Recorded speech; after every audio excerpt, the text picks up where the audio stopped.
Hello बच्चों, चलिए प्रश्न को पढ़ते हैं। हवा में छोटे आयाम की अवमंदित आवर्त गति एक वस्तु में अवमंदन के लिए उत्तरदायी बल समानुपाती होता है। दिए गए विकल्प हैं: ए विस्थापन के, बी चाल के, सी त्वरण के या फिर डी आयाम के।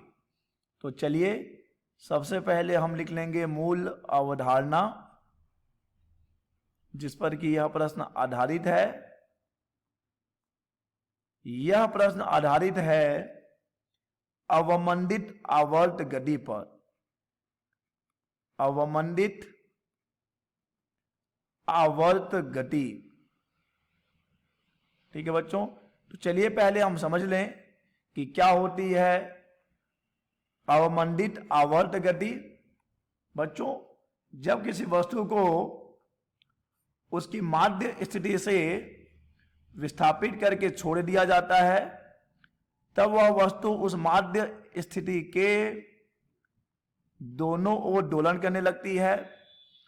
और बच्चों, हम जानते हैं कि इस दोलन का आयाम समय के साथ कम होता जाता है और कुछ समय के पश्चात वस्तु अपनी माध्य स्थिति में विरामावस्था में आ जाती है।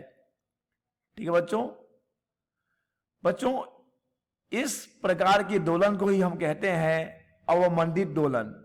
ठीक है बच्चों, या फिर अगर ये आवर्त गति है तो हम इसे कहेंगे अवमंदित आवर्त गति। तो एक ऐसी आवर्त गति जिसमें कि हमारे कर्ण का जो आयाम है निरंतर कम होता जाता है। बच्चों, यहां पर एक अवमंदन बल लगता है।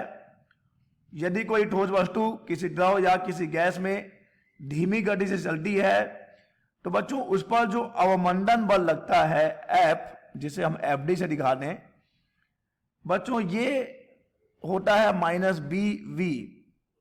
ये बच्चों लगने वाला अवमंदन बल है जहां पर कि B एक धनात्मक राशि है और बच्चों V है उस पिंड का या उस कण का चाल।